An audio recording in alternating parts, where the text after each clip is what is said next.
السلام علیکم ورحمۃ اللہ۔ ترجمہ تفسیر القرآن الکریم، سبق نمبر 206،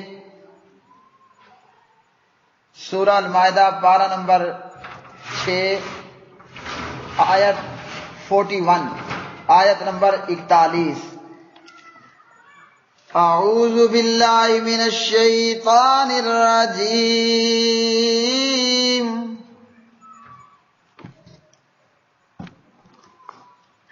یا ایہا الرسول لا يحزنک الذین یسارعون فی الکفر لا يحزنك الذين يسارعون في الكفر من الذين قالوا آمنا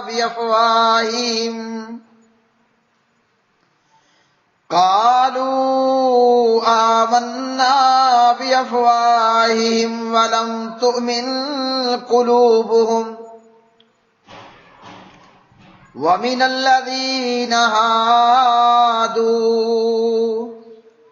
سماعون للكذب سماعون لقوم آخرين لم يأتوك يحرفون الكلم من بعد مواضعه يقولون إن أوتيتم هذا فخذوه وإن لم تؤتوه فاحذروا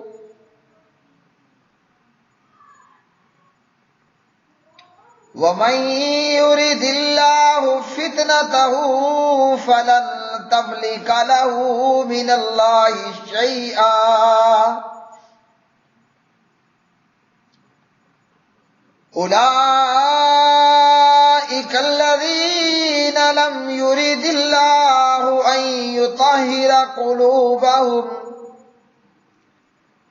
لهم في الدنيا خزي ولهم في الآخرة عذاب عظيم۔ اے رسول، تجھے وہ لوگ غمگین نہ کریں جو کفر میں دوڑ کر جاتے ہیں، ان لوگوں میں سے جنہوں نے اپنے منہوں سے کہا ہم ایمان لائے، حالانکہ ان کے دل ایمان نہیں لائے، اور ان لوگوں میں سے جو یہودی بنے، بہت سننے والے ہیں جھوٹ کو، بہت سننے والے ہیں دوسروں کے لیے جو تیرے پاس نہیں آتے،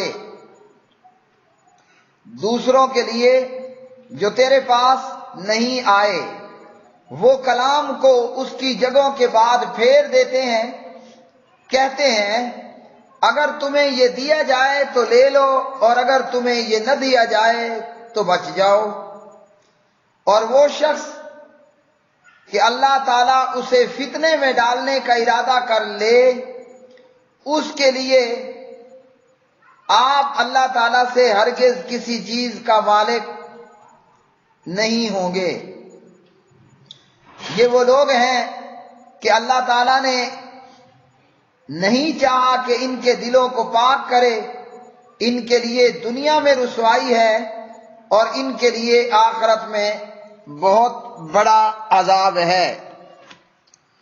یا ایھا الرسول، اے رسول، لا یحزنک، نہ غمگین کریں آپ کو، الذین، وہ لوگ جو یسارعون، جلدی کرتے ہیں، فی الکفر، کفر میں، من الذین، ان لوگوں میں سے جو قالو، کہتے ہیں، آمنا، ہم ایمان لائے، بافواہہم، اپنے منہوں سے، ولم تؤمن، اور نہیں ایمان لائے، قلوبہم، ان کے دل، ومن الذین، اور ان لوگوں میں سے جو ہادو، یہودی ہوئے، سماعون، بہت سننے والے ہیں، للکذب، جھوٹ کو، سماعون، بہت سننے والے ہیں، لقوم آخرین، دوسری قوم کے لیے، لم یاتو نہیں وہ آئی آپ کے پاس، یحرفون وہ بدل ڈالتے ہیں، الکلمہ باتوں کو، من بعد بعد یعنی ان کے ثابت ہونے کے بعد، من مواضعہ ان کی جگہوں سے، یقولون وہ کہتے ہیں، ان اگر اوتی تم دیے جاؤ، ہذا یہ یعنی یہ حکم یہ احکام، فخذوہ تو لے لو اسے، وَإِنْ اور اگر لم تؤتوہ نہ تم دیے جاؤ یہ، فاحذروا تو بچو، ومن اور جو شخص کے یرید ارادہ کرے، اللہ تعالی فتنتہ اسے گمراہ کرنے کا، فلن تملکا تو ہرگز نہیں آپ اختیار رکھتے، لہو اس کے لیے، من اللہ کے ہاں، شیئن کچھ بھی، اولئکا یہ الذین وہ لوگ ہیں کہ لم یرد نہیں ارادہ کیا اللہ تعالیٰ نے، ان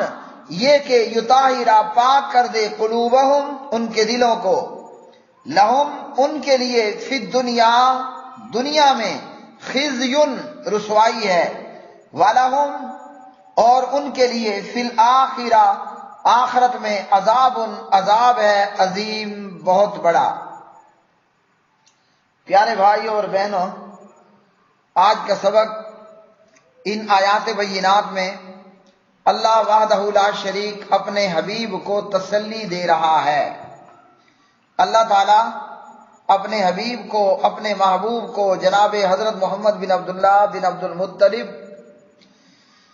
محمد الرسول اللہ صلی اللہ علیہ وسلم کو اللہ رب العالمین تسلی فرما رہے ہیں، حوصلہ عطا فرما رہے ہیں، اور غم کھانے سے منع کر رہے ہیں کہ آپ ان بے ایمانوں اور ان منافقوں، ان کافروں اور ان منافقوں کے کرتوت دیکھ دیکھ کر اپنے آپ کو غم زدہ مت کریں۔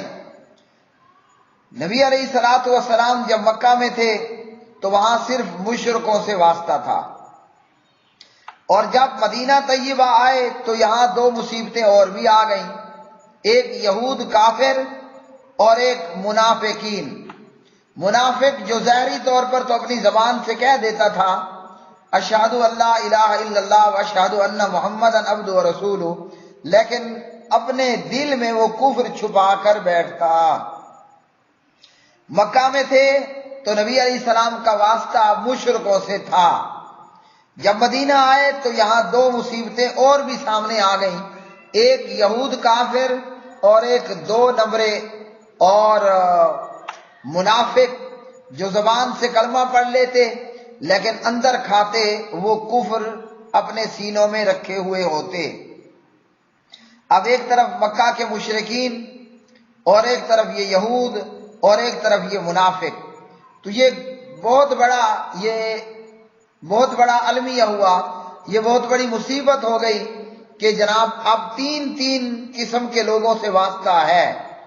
تو اللہ سبحانہ و تعالیٰ نے اپنے حبیب کو، اپنے محبوب کو تسلی دی اور فرمایا کہ آپ غم زدہ مت ہوں، آپ غمگین مت ہوں ان کافروں، منافقوں اور ان مشرکوں کو دیکھ کر۔ تو پیارے نبی علیہ الصلوۃ والسلام کو اللہ سبحانہ و تعالیٰ نے تسلیاں عطا فرمائیں اور فرمایا کہ ان کافروں، منافقوں کو لے کر آپ اپنے آپ کو غم زدہ مت کیجئے۔ اور جناب نبی کریم حضرت محمد بن عبداللہ محمد الرسول اللہ صلی اللہ علیہ وسلم کو غم پتہ کس بات پر تھا؟ غم اس بات پر تھا جو اللہ نے سورۃ الشعراء میں بیان کیا، لعلک باخع نفسک الا یکونوا مؤمنین، ان کے ایمان نہ لانے پر شاید آپ تو اپنی جان کھو دیں گے۔ یعنی نبی علیہ الصلوۃ والسلام کو یہ غم تھا کہ یہ لوگ مسلمان ہو جائیں، یہ لوگ اسلام کو قبول کر لیں، یہ لوگ اپنی زبان اور اپنے دل سے لا الہ الا اللہ محمد الرسول اللہ پڑھ لیں۔ تو نبی علیہ السلام اسی غم میں مبتلا رہتے کہ یہ لوگ ایمان کیوں نہیں لاتے۔ مشرکوں کا بھی معاملہ تھا، کافروں کا بھی معاملہ تھا، منافقوں کا بھی معاملہ تھا۔ اب مکہ کے مشرک، ان کا دعویٰ کہ جناب ہم ابراہیمی ہیں، اور ان یہودیوں کا معاملہ بھی یہی کہ ہم جناب ابراہیمی ہیں، اور تیسری مصیبت منافقوں کی تھی۔ تو ان کے ایمان نہ لانے پر نبی علیہ الصلوۃ والسلام غم زدہ ہوتے، ان کی شرارتوں اور ان کی کارستانیوں اور ان کے کالے کرتوت دیکھ کر آپ صلی اللہ علیہ وسلم غم میں مبتلا ہوتے۔ میرے پیارے بھائیوں، ہمارے نبی کتنے رحمت والے تھے، وہ کس قدر رحمت للعالمین تھے۔ طائف کا واقعہ ہمارے سامنے ہے کہ نبی علیہ الصلوۃ والسلام کو اس قوم نے ستایا، طائف والوں نے آپ کے ساتھ برا سلوک کیا، اور اوباش اور آوارہ لڑکے آپ کے پیچھے لگا کر آپ پر کنکر اور پتھر برسائے گئے۔ لیکن رحمت دو عالم کا حال یہ ہے کہ اس قدر تشدد سہ لینے کے بعد بھی آپ کی زبان اقدس سے طائف والوں کے لیے بد دعا کے جملے نہ نکلے۔ اور سبحان اللہ، یہ نبی رحمت کی رحمت ہی ہے کہ آج وہ طائف، سبحان اللہ، جن کے بڑوں نے نبی علیہ السلام کو ستایا، آج وہاں لا الہ الا اللہ محمد الرسول اللہ کی صدائیں گونجتی ہیں۔ تو پیارے نبی کو اللہ سبحانہ و تعالیٰ نے تسلی دی کہ آپ ان کافروں، منافقوں اور مشرکوں کے حالات کو دیکھ کر، اور ان کی چالیں اور ان کی تدبیریں اور ان کی کارستانیاں اور ان کا ایمان نہ لانا اور ان کے اوپر سے کالے کرتوت، ان کو دیکھ کر آپ غم زدہ نہ ہوں۔ یہ کافر لوگ، ان کی کیا کرتوت تھے اور ان کے کیا اعمال تھے۔ یہ لوگ جھوٹ کو بہت زیادہ سنتے تھے، اور نبی علیہ السلام کے پاس آتے تو ان کافروں کے لیے جاسوسی کرنے کے لیے آتے کہ جو کافر یہود نبی علیہ السلام کی مجلس میں اپنے تکبر کی وجہ سے آنا گوارا نہیں کرتے تھے۔ تو یہ جو منافق قسم کے لوگ تھے، جا کر یہودیوں کی باتوں کو بہت زیادہ سنتے، آپ کی مجلس میں آتے تو اپنے یہودی سرداروں اور وڈیروں اور تکبر کرنے والوں کے لیے آپ کی باتوں کو سنتے، اور وہاں جا کر اس متعلق ان کو آگاہی دیا کرتے تھے۔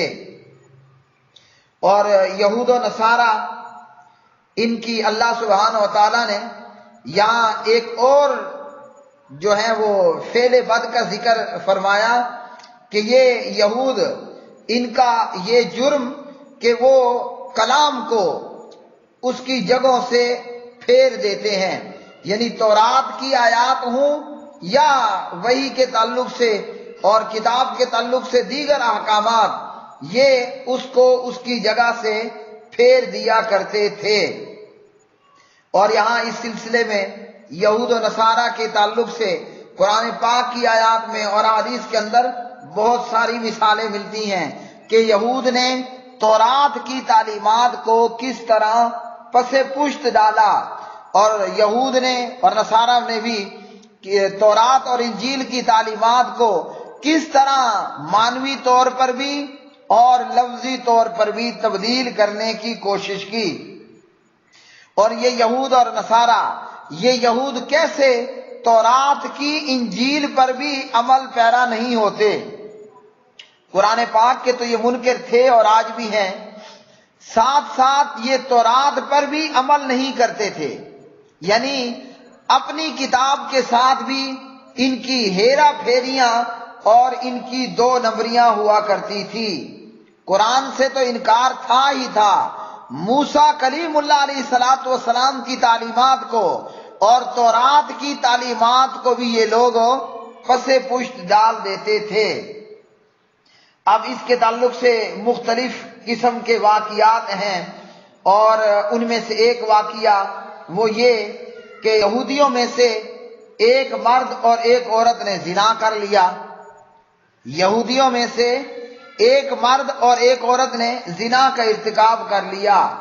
اب تورات کی تعلیم بھی یہی تھی کہ زانی مرد اور زانیہ عورت انہیں سنسار کر دیا جائے گا، پتھر مار مار کے انہیں ہلاک کر دیا جائے گا۔ یہودیوں کے علماء نے مشورہ کیا کہ اس زنا کے مقدمے کا فیصلہ ہم حضرت محمد بن عبداللہ بن عبد المطلب محمد الرسول اللہ صلی اللہ علیہ وسلم سے کروا لیتے ہیں، کیونکہ محمد صلی اللہ علیہ وسلم نرم شریعت لے کر آئے ہیں۔ اگر تو وہاں سے فیصلہ یہ مل گیا کہ چلو ان زانی اور زانیہ کو کوڑے مار دو تو ہماری مراد پوری ہو جائے گی اور یہ سنسار ہونے سے بچ جائیں گے، اور اگر وہاں بھی یہی فیصلہ ہوا کہ ان کو سنسار کرنا ہے تو ہم ماننے سے ہی انکار کر دیں گے، ہم فیصلے کو ٹھکرا دیں گے۔ تو یہ آیت انہی لوگوں کے متعلق نازل ہوئی۔ مسلم کتاب الحدود حدیث نمبر 1699۔ اور یہ واقعہ، اس کی تفصیل کیا ہے؟ اس کی تفصیل یہ ہے کہ یہ لوگ نبی علیہ الصلوۃ والسلام کے پاس جب آئے تو آپ صلی اللہ علیہ وسلم نے ان سے پوچھا ما تجدون فی التوراۃ فی شان الرجم۔ ہاں جی، میرے پاس آنے والے یہودیوں، قرآن کے مطابق فیصلہ کروانے کے لیے آنے والوں، پہلے یہ تو بتاؤ کہ تمہارے پاس جو موجود کتاب ہے تورات میں تم رجم کے متعلق کیا حکم پاتے ہو؟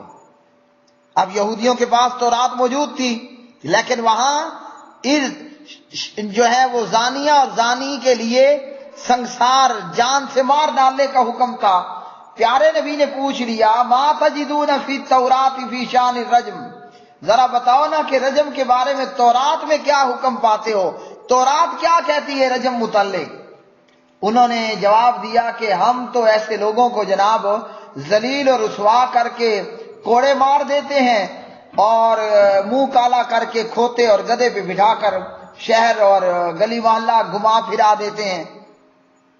اب نبی علیہ السلام پوچھتے ہیں کہ تورات میں رجم متعلق کیا ہے؟ وہ یہ نہیں بتاتے کہ تورات میں یہ ہے، کہتے ہیں کہ ہم یہ عمل کرتے ہیں۔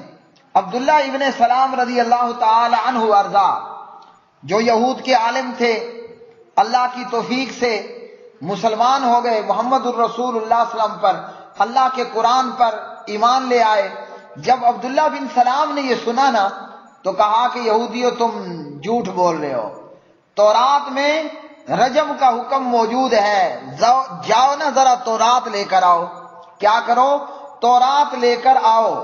جب وہ تورات لائے تو ان کے عالم نے اس کو کھولا اور وہ آیات اور وہ جو ہے وہ چیپٹر پڑھنا شروع کر دیا۔ اب جہاں رجم کا معاملہ تھا وہیں وہ انگوٹھا انگلی یا ہاتھ دے کر بیٹھ گیا، مطلب ڈنڈی ماری، اور جہاں رجم متعلق بات تھی وہاں پر ہاتھ رکھ کے آگے پیچھے سے پڑھ دیا۔ اب عالم دین موجود ہے عبداللہ بن سلام، تو کہا کہ ذرا اپنا ہاتھ اٹھاؤ۔ اس نے ہاتھ اٹھایا تو ہاتھ نیچے آیت رجم موجود تھی۔ یہودیوں نے جب دیکھا کہ یہاں تو ہماری ہو گئی بےزتی، یہاں تو ہماری ہتک ہو گئی ہے، تو کہنے لگے کہ ہاں محمد صلی اللہ علیہ وسلم، یہ عبداللہ بن سلام درست کہہ رہے ہیں، تورات میں آیت رجم موجود ہے۔ تو نبی علیہ السلام نے حکم دیا اور ان بدکاری کرنے والوں یعنی مرد عورت کو رجم کر دیا گیا، مرد عورت کو رجم کر دیا گیا۔ بخاری کتاب الحدود حدیث نمبر 6841، مسلم کتاب الحدود حدیث نمبر 1699، اور اسی طرح موطا امام مالک کتاب الحدود حدیث نمبر 1576۔ تو یہ تھی یہود کی کارستانیاں۔ اور اسی طرح صحیح مسلم میں یہ الفاظ ہیں کہ نبی علیہ السلام کے پاس ایک یہودی مرد عورت کو لایا گیا، انہوں نے زنا کیا تھا۔ تو جب یہودی آپ کے پاس آئے تو آپ نے پوچھا ما تجدون فی التوراۃ علی من زنا، زانی کے متعلق تورات میں کیا حکم پاتے ہو؟ کہا کہ ہم تو چہرہ کالا کر دیتے ہیں، گدھے پہ سوار کر کے الٹے منہ بٹھا دیں اور گلیوں بازاروں میں گھما دیتے ہیں اور پھر انہیں رسوا کرتے ہیں۔ تو کہا کہ فاتو بالتوراۃ فتلوها ان کنتم صادقین، اگر تم سچے ہو تو تورات لاؤ اور اسے پڑھو اور دلیل پیش کرو۔ اور پھر یہ واقعہ پیش آیا کہ اس نے اس پر ہاتھ رکھ دیا۔ اسی طرح اس واقعے کے تعلق سے ابو داود کی روایت، اور ابو داود کی روایت کے اندر ہے جس کے راوی عبداللہ ابن عمر رضی اللہ تعالی عنہما ہیں۔ ابو داود میں کتاب الحدود ہے، حدیث نمبر 4449 ہے۔ اور اس روایت کے متعلق علامہ محمد ناصر الدین البانی رحمہ اللہ فرماتے ہیں کہ روایت کی سند حسن ہے۔ ابو داود میں ابن عمر کی اس روایت میں یہ ہے، یہودیوں کا ایک گروہ نبی علیہ السلام کی خدمت میں آیا اور انہوں نے آپ کو وادی کف، ایک وادی میں آنے کی دعوت دی جہاں ان یہودیوں کا بہت بڑا مدرسہ تھا جس میں وہ لوگ پڑھتے پڑھاتے تھے۔ نبی علیہ الصلوۃ والسلام اس مدرسے میں، یہودیوں کے مدرسے میں تشریف لے گئے۔ یہ یہودی کہنے لگے، یا ابو القاسم، اے ابو القاسم، ہم میں سے ایک مرد، یہ یہودی کہنے لگے کہ اے ابو القاسم، ہم میں سے ایک مرد نے اور ایک عورت نے زنا کیا ہے، آپ فیصلہ کریں۔ تو ان یہودیوں نے نبی علیہ الصلوۃ والسلام کے بیٹھنے کے لیے ایک تکیہ بھی رکھ دیا، اور پیارے نبی علیہ الصلوۃ والسلام نے فرمایا کہ میرے پاس تورات لاؤ۔ جب تورات لائی گئی تو نبی علیہ الصلوۃ والسلام نے تکیہ نکالا اور تورات کو اس کے اوپر رکھ دیا۔ تکیہ نکال کر تورات کو تکیے کے اوپر رکھ دیا اور کہنے لگے، نبی علیہ السلام فرمانے لگے، آمنت بکی وبمن انزلکی، آپ نے فرمایا میں تجھ پر ایمان لاتا ہوں اور اس ذات پر بھی ایمان لاتا ہوں جس نے تجھے نازل فرمایا ہے۔ اور پھر آپ نے فرمایا کہ اپنے بڑے عالم کو بلاؤ، اور عالم لایا گیا اور اس نے تورات پڑھی، اور پھر وہ ہاتھ رکھنے کا اور باقی معاملہ پیش آیا۔ تو اس حدیث سے یہودیوں کی ہیرا پھیری، دو نمبریاں دو رنگیاں معلوم ہوئیں۔ اور میرے بھائیوں، اس حدیث سے یہ بھی معلوم ہوا کہ مقدس کتابوں کا ادب و احترام ضروری ہے، یعنی قرآن پاک کا اور تورات انجیل کا ادب و احترام ضروری ہے۔ یہ اور بات ہے کہ تورات اور انجیل اب تبدیل شدہ ہے، تحریف شدہ ہے اور منسوخ بھی ہے، لیکن بہرحال قرآن پاک کے آنے کے بعد پہلے موجود ساری کتابیں، آسمانی کتابیں، وہ منسوخ ہو گئیں، ڈسمس ہو گئیں، لیکن یہ کہ ان پر ایمان ہمارا اسی طرح ہے جیسے پیارے نبی نے فرمایا میں تجھ پر ایمان لاتا ہوں، یعنی تورات پر ایمان۔ تو ہم بھی اللہ کے تمام پیغمبروں پر ایمان لاتے ہیں اور تمام آسمانی کتابوں، صحیفوں، صحائف پر بھی ایمان لاتے ہیں، اور اس کتابوں اور صحیفوں کے اتارنے والے رب اللہ وحدہ لا شریک، اللہ مستوی علی العرش کی ذات اقدس پر بھی ہم ایمان لاتے ہیں۔ لیکن آپ صلی اللہ علیہ وسلم کی سیرت دیکھیے کہ آپ نے تورات کا بھی احترام فرمایا، آپ صلی اللہ علیہ وسلم نے تورات شریف کا بھی احترام فرمایا، اور آپ نے اسے زمین پر نیچے رکھنے کی بجائے اپنے پاس موجود تکیے کو نیچے رکھا اور اس کے اوپر تورات شریف کو رکھ دیا۔ تو یہ ہے ہمارے نبی علیہ السلام کی سیرت۔ اس لیے اس سے یہ معلوم ہوا کہ قرآن پاک کا ادب و احترام بالاولا ضروری ہے، اس لیے قرآن پاک کو ایویں ہی نیچے نہ رکھ دیا کریں۔